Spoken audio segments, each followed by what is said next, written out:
Hello, beautiful humans. I wanted to come on here while I still have some thoughts fresh in my head about the first day of Chad Daybell's hearing.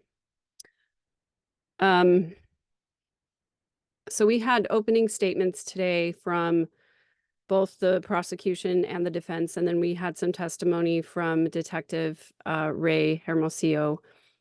And afterwards, I did an episode with STS Nation, Surviving the Survivor. And shout out to Joel, by the way. And I had some thoughts that I wanted to get recorded before I sort of start thinking about other things.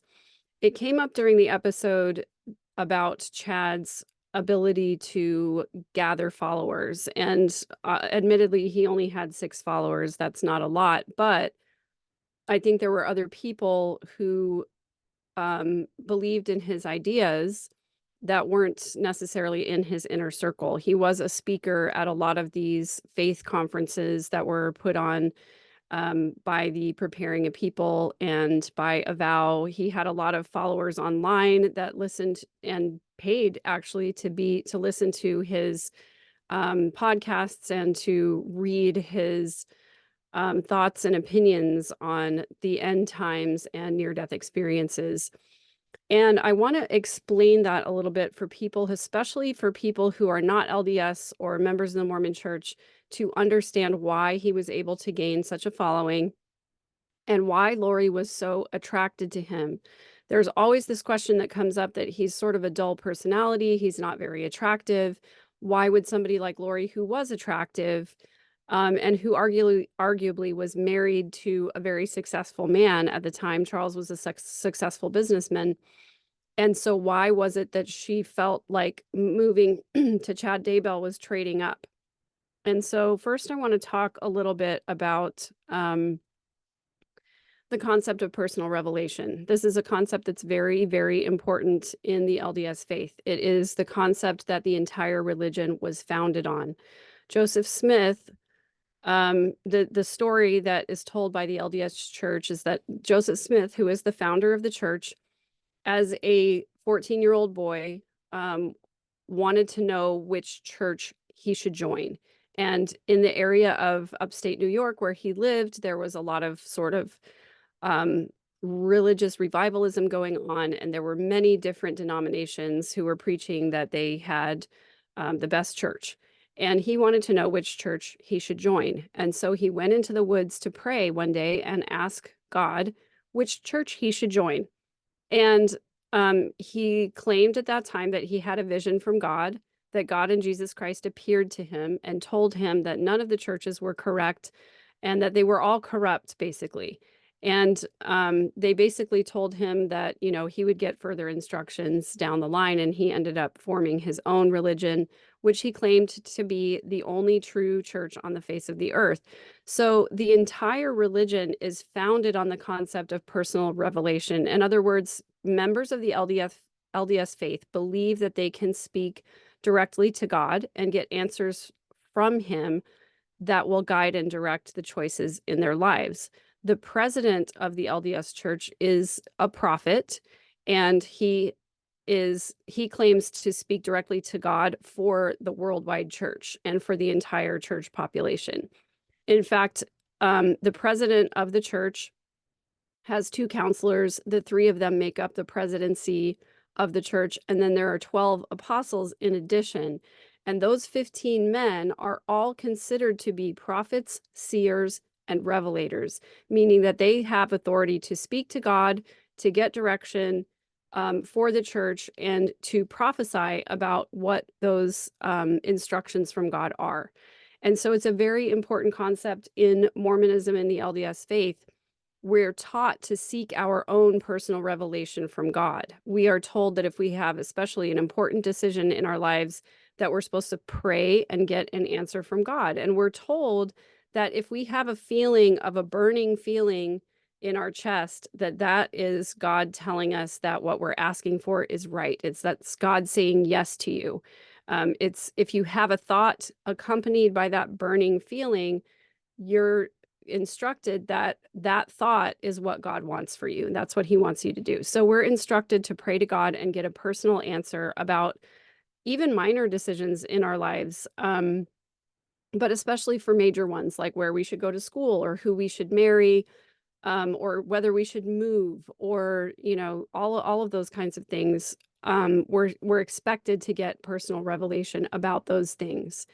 And so you can imagine that that opens up a world of possibilities for erroneous thinking, and for also, um, you know, possibly mentally ill people to believe that what they're hearing or receiving is from God, and then they claim it's from God. And when you have that feeling, um, you know, you're really just supporting your own confirmation bias. So, for example, when I was a faithful member of the church, I asked God on a regular basis later in my marriage if it was okay for me to get a divorce. And I kept feeling like I was getting the answer from God that it wasn't time yet. My relationship was not good for the majority of the 22 years that I was married, but I kept feeling like I was getting the answer from God that it was not yet time, and that there was more I needed to learn, and there was more I needed to understand, and I wasn't ready yet. And so I held off getting a divorce for probably 10 years based on the fact that I thought God was telling me to stay. And that was because when I prayed about it, a thought would come in my mind that said, I think you need to stay. And then I would feel like that was God speaking to me, when really it was probably just my own confirmation bias, being afraid to leave my unhealthy coercive control relationship because I was afraid of not being able to provide for my children. And so that's just one example of how personal revelation can go very, very wrong. Um, and so when Lori started reading all of these near-death experience books and getting really excited about prepperism and the end times and things like that, I'm sure that she felt like she was getting these confirmations from the Spirit that this is the path that she was supposed to go down. And she was attending the temple every single day. So I'm sure that when she would go to the temple, she would pray about these things, or she would have questions in her heart about these things, and she would have these good feelings or the elevation of her emotions, and she would tie that to a revelation from God. And so when you go through the temple as a member of the LDS church, you go through the temple ceremony, and then at the end of the ceremony, you go into what's called the celestial room. It's the highest room in the temple, not necessarily literally elevation wise, although that does sort of play into it in some of the temples. But it's the prettiest room. It is decorated all in very white colors, white or off-white kind of colors, gold leafed things. Like, it's the most beautifully decorated room. They spend thousands and thousands of dollars on the furniture for this room where people can sit and meditate. And the idea is that after you've gone through the temple ceremony, you're supposed to sit in the celestial room, take your questions to God, do some praying, do some meditating, and we're told that we'll get the best answers from God when we're in this room. And so I'm sure that's part of why Lori was going to the temple every single day, is because she was constantly asking God, what should I do now? What's my role? You know, what should I be preparing for? And so I'm sure that she sat in the temple and had these elevated emotions sitting in a beautiful room, but it was really just her own thoughts that she was confirming, and not revelation from God. And so when you're a person who has been marginalized in a family system, or you haven't really met all the expectations of the religion, again, she was married several times, never to somebody who is a member of the church, never in a temple. And that's like the end all be all goal of Mormonism, is to get married in the temple to a worthy spouse. And none of Lori's husbands were Mormon. And so she was never married in the temple. And even though Charles joined the church and was baptized, I don't believe he ever took her to the temple. And I don't believe their marriage was ever sealed in the temple with priesthood authority from the Mormon church. And so that would have been a goal for her. And that's one of the reasons why she said she didn't feel Chad was her spiritual equal. she didn't feel Charles was her spiritual equal, but she felt that Chad was, because Chad was worthy to go to the temple. He did have a temple recommend. He did go to the temple regularly. And they did meet, Lori and Chad did meet in the temple often. And in fact, I think Lauren Matthias of Hidden True Crime made this connection that every time somebody was murdered, Chad and Lori were in the temple the day before. So they would go to the temple and then a murder would happen. And I think that was part of this whole personal revelation thing, that they were saying, should we try to cast out this evil spirit? And they would feel this confirmation bias of the elevation emotion. And so then they would go and carry out this murder of the evil spirit that was inhabiting the body of these people. So I'm getting a little bit off track. I'm going to come back around to that in a little bit. But just the fact that personal revelation was such a big deal, and that Lori thought of herself as more special and more important than other people. She believed she was more spiritual, she was more devout. And so I think she wanted to feel as though she was being called for a special mission. She reads about Chad Daybell's experiences, his near-death experiences. And in the LDS Church, for whatever reason, people who've had near-death experiences are given a little bit of clout, like they have special insight or knowledge about the next life, or that they're specially connected to heaven or God, and that they're entitled to special revelation. And that's one of the reasons why Lori thought so highly of Chad, is because he spoke about these near-death experiences. She had been reading these other books about other near-death experiences. Visions of Glory was one of her favorite books. It was actually her favorite book. It was her Bible. She marked it up. She carried it around with her. She quoted from it all the time. It was under her knee when she was served with papers at the pool to produce the children. So we know this was a really important book to her. And the entire book talks about several near-death experiences and talks about what is going to happen at the end of the world, or the end times, or the apocalypse, or the second coming of Jesus, which is a big focus also in the LDS Church. It's in the name, the Church of Jesus Christ of Latter-day Saints. They've been expecting the second coming to happen any moment now for 200 years. And so all of those religious markers really play into where Lori's head was at. And she actively sought out meeting Chad because she knew that he had had these near-death experiences. She assigned special power to that. He talked about his veil being ripped and being able to see on the other side. He talked a lot about the end times. He wrote about the end times a lot. And so I think Lori specifically sought him out for those reasons. The other point that I want to make is that's the reason why Chad had such a large following, why people wanted to listen to what he said, is because he claimed to have these near-death experiences, and people believed that that gave him more insight, knowledge, intelligence, information. They believed what he said about the end days because he had had these near-death experiences. So that's one of the reasons why people followed him and paid money to read what he was writing, not only in his books, but also on the Avow website, which is still functional today, by the way. They still believe a lot of these same ideas about the end times, the end of the world.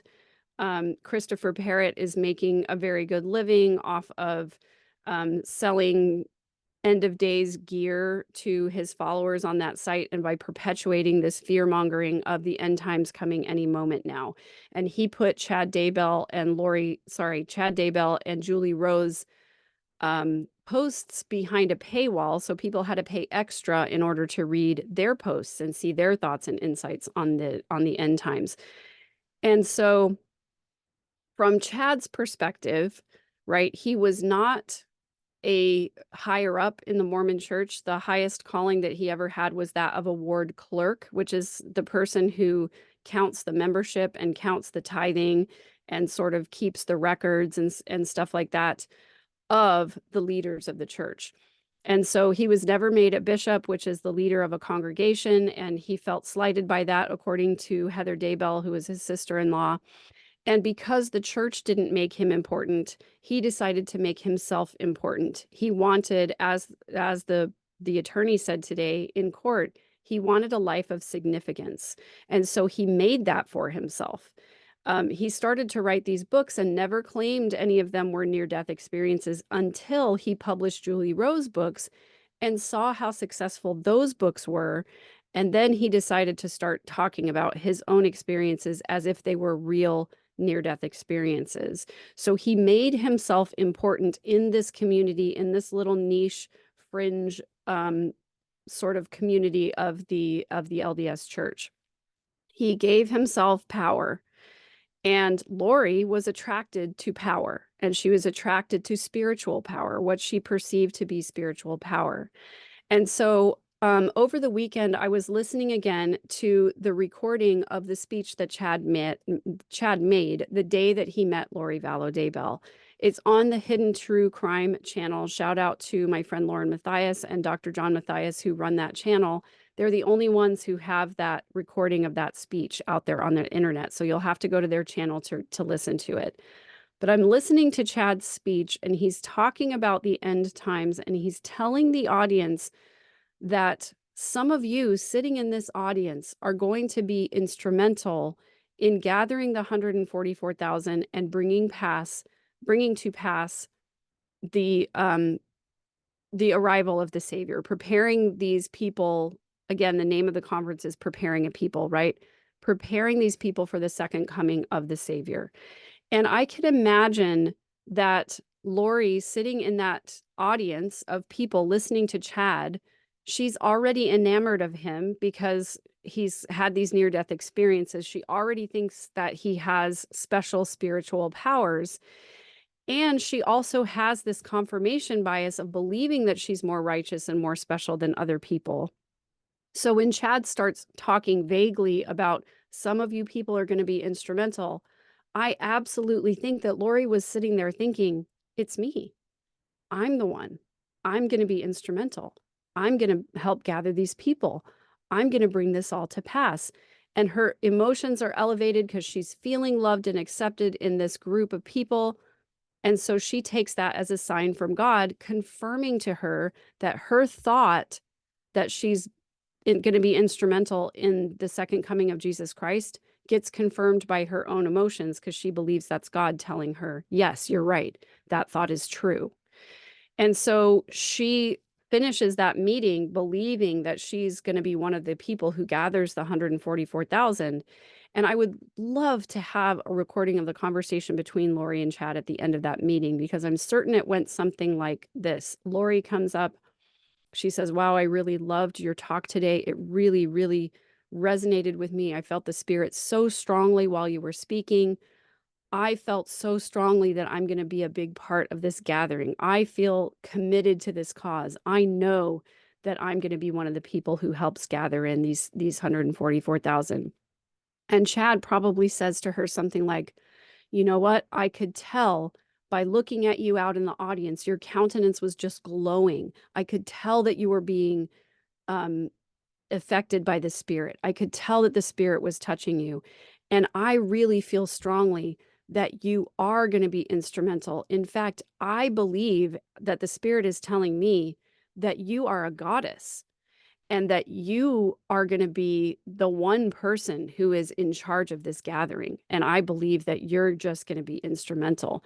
You know, Chad's thinking to himself, here's this gorgeous, beautiful woman who obviously likes me. She's read all my books. She's come and listened. She's so involved. She's enthusiastic about everything that I'm saying. And he's feeling excited about that and thinking that it's God telling him that she is going to be instrumental in this work. So it's like this big circular loop that happens where you feel good and excited about something and you think it's God telling you something, and you start having all of these thoughts about how important you are or what your role is, and you think that those emotions are confirming that your thoughts are true and that they're thoughts that are coming from God. And so I can imagine Chad Daybell telling her she's a goddess. I can imagine him then saying, you know what, as I'm standing here, I'm getting a witness from God that I think you and I are connected somehow. And Lori going, wow, yes, I'm getting the same thing. I think that we're both connected. And Chad saying, in fact, I really think that I was married to you in a past life, because he's thinking to himself, man, I would love to get with this girl, right? If we were married in a past life, then that means like we've already had sex. And so that means that we don't have to confess to our bishop if we have sex now because we were already married. We did it in a, previous probation. So he tells Lori, I think we were married in a past life. That's how connected I feel to you. And Lori feels great hearing that from somebody she believes has special spiritual power. And so she says, yeah, I feel it too. I think we were married in a past life. Man, this was meant to be. Like, we were meant to meet each other today. We're going to do great things together. I'm going to gather the 144,000. You're going to tell me how to do it.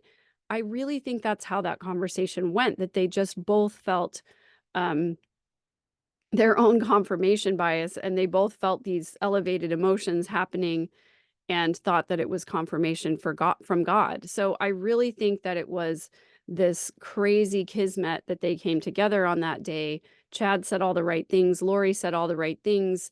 It's kind of like when you meet somebody for the first time and you're attracted to them physically, and you do have those elevated feelings of, wow, this is exciting. I think this person is attractive. And they're talking to me and they're complimenting me and they're flirting with me, maybe even a little bit. Wow, this could go somewhere. We could have a relationship. I can't wait to meet this person again. And I think that's absolutely what happened between Lori and Chad. And I can just imagine that Lori left that meeting that day feeling like she had met somebody with special spiritual power who confirmed what she already believed about herself. She believed she was a goddess, and also gave her a direction to go. When he said, some of you here are going to be instrumental in gathering the 144,000. And Lori was like, wow, that's me. I bet she left there that day feeling like she had a special mission. She left there that day feeling like she was a goddess. She left there that day feeling like all of those thoughts had been confirmed by God through personal revelation. And the next time she went to the temple, she was probably saying, thank you, God, for giving me this mission. Thank you, God, for helping me meet this man that I was already married to in a past life, that we're going to together gather in the 144,000. Thank you for helping me to get that done. Not only that, but she sort of was feeling disaffected with her relationship with Charles, and she was feeling like he wasn't her spiritual equal. And so then she's thinking about, how do I get out of this marriage with this man? And she asks Chad to send her a list of who's light and dark in her family. And guess what? Charles turns up on the list of being dark. And she goes, oh, wow, that's so super unfortunate, because I was feeling like he wasn't my spiritual equal anyway. And no wonder he's not my spiritual equal. He's been possessed by a demon. So how do we take care of that? So I'm just trying to spell out how this kind of snowballed. I think people who aren't members of the LDS Church and who don't know about personal revelation, how important it is to people, I think they don't necessarily understand how this got so out of hand. So that's what I'm basically trying to explain. I think the concept of personal revelation, it, to me, while I was in the church, it felt so good to think that I could ask God something and that he would give me direction for my life. That felt very safe. It felt like I could make a decision and absolutely know it was the right decision because that's what God told me. And I did feel that way about a lot of the decisions that I made in my life. I felt that way about going to graduate school. I felt that way about choosing a teaching career over a performing career. I felt that way about getting divorced, all of that time that I spent. And I felt that way about the decisions that I made about how I parented my kids. And basically all of the important things, all of the questions that I had, I took to God. I prayed about it. I waited for that confirmation. I waited for that spiritual feeling. I was very faithful about that. I spent hours and hours and hours in the temple praying to God, asking for direction for what to do with my life. And I felt very strongly that I had received answers. And so, Lori being somebody who wanted to feel special, that's the confirmation bias that you get. And me feeling like I was afraid to leave my marriage, that was the confirmation that I got. So it can be really, really dangerous, because when you claim to be able to speak to God and you claim that God is telling you how to live your life or what direction to take in your life,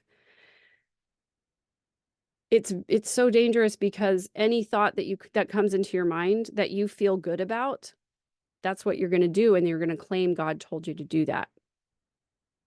It's dangerous because you're not only going to claim God told you to do it, but you're also going to claim, like, how can you argue with that?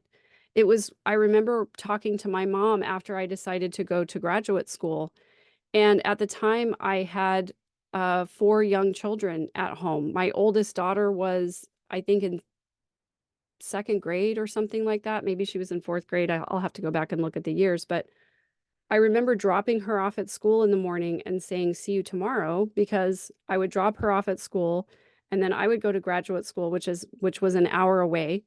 And I was getting a performance degree, so I had to do rehearsals for performances, which would last until 9 or 10 o'clock. And then I would drive home and get home at 11 o'clock at night.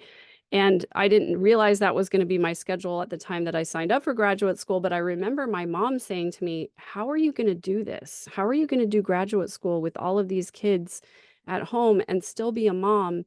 And I said to my mother, "I don't know how I'm going to do it, but I know God told me this is what I was supposed to do. So I know He's going to provide a way for me to do it. It probably would have been much better for me to just be at home, be a mom, be there for my kids, than it was for me to be gone all the time at graduate school." Now, I'm super glad I got my master's degree. Um, I learned, so many things, but I justified that decision because it was an answer from God, rather than using my own critical thinking to think about my priorities and think about what was important to my family and think about what was important for my relationship. Because my former spouse's reaction when I told him that I was going to graduate school was like, "Okay, as long as you're paying for it and the kids are taken care of, I'm good." So he was super uninvolved and not willing to really help me out. So knowing that information, I probably should have made a different choice, but I really believed that was what God was telling me to do. So I think that people who are not Mormon don't understand how important personal revelation comes into play. And I just want to say that that's how Lori got where she was.